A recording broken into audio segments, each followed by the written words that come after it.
नमस्ते। राय एल्यूमिनाइजेशन की रोकथाम के इस क्लिनिकल एक्सप्लेनेटर में स्वागत है। चलिए सीधे काम की बात पर आते हैं। हम पैथोजेनेसिस, जरूरी स्क्रीनिंग टाइमलाइन, सेंसिटाइजिंग इवेंट्स और सख्त प्रोफिलैक्सिस प्रोटोकॉल पर बात करेंगे। बेसिक्स से शुरू करें तो आइसो इम्यूनाइजेशन तब होता है जब शरीर बाहरी लाल रक्त कोशिकाओं के खिलाफ एंटीबॉडी बनाता है। मैटरनल केयर में ये टकराव तब होता है जब RH नेगेटिव माँ के गर्भ में RH पॉजिटिव भ्रूण हो।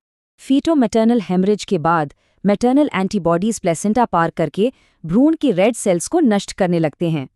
बिना इलाज के गंभीर हीमोलिसिस से हेपेटोमेगैली और हाइड्रोप्स फेटालिस जैसी जानलेवा स्थितियां बन सकती हैं। मॉनिटरिंग के लिए बुकिंग के समय और 28, 32 तथा 36 सप्ताह पर अनिवार्य एंटीबॉडी स्क्रीनिंग एकदम जरूरी है। प्रसव के तुरंत बाद ब्लड ग्रुप, फैक्टर और सीरम बिलीरुबिन जैसे अहम मार्करों के लिए कॉर्ड ब्लड टेस्ट जरूरी है। हेमरेज का साइज मापने के लिए क्लेयर हावर टेस्ट का उपयोग होता है। यह फीटल हीमोग्लोबिन का पता लगाता है। ज्यादातर हेमरेज 4 मिलीलीटर से कम होते हैं। इससे ज्यादा होने पर अतिरिक्त एंटी-डी इम्यूनोग्लोबुलिन देना पड़ता है। इसके बाद क्लिनिशियंस को उन सेंसिटाइजिंग इवेंट्स को पहचानना होता है जो तुरंत प्रोफाइलैक्सिस प्रोटोकॉल ट्रिगर करते हैं।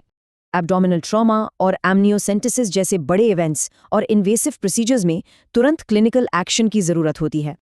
इसके अलावा एक्टोपिक प्रेगनेंसी या 12 सप्ताह के बाद मिसकैरेज जैसी शुरुआती जटिलताएं भी महत्वपूर्ण ट्रिगर हैं। चलिए अब सबसे अहम हिस्से पर आते हैं, एंटी-डी इम्यूनोग्लोबुलिन देने के सख्त और सटीक एडमिनिस्ट्रेशन प्रोटोकॉल। डेल्टॉइड मांसपेशी में इंट्रामस्कुलर एंटी-डी इंजेक्शन देने के लिए 72 घंटे का समय एकदम गोल्डन विंडो होता है। स्टैंडर्ड डोजिंग बिल्कुल स्पष्ट है। 20 सप्ताह से पहले 250 इंटरनेशनल यूनिट्स और उसके बाद 500 यूनिट्स। अगर अनजाने में RH पॉजिटिव ब्लड या प्लेटलेट्स चढ़ा दिए जाएं, तो भी विशेष प्रोफिलैक्सिस डोज की जरूरत पड़ती है। पोस्टपार्टम वर्कफ्लो सीधा है। कॉर्ड ब्लड लें, 2 घंटे में क्ले हावर टेस्ट करें और 72 घंटे में एंटी-डी दें।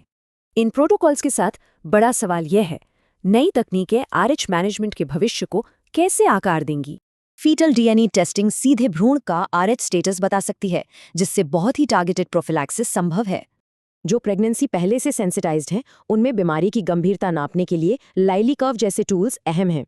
क्या advance non invasive foetal DNA testing भविष्य में सभी को दी जाने वाली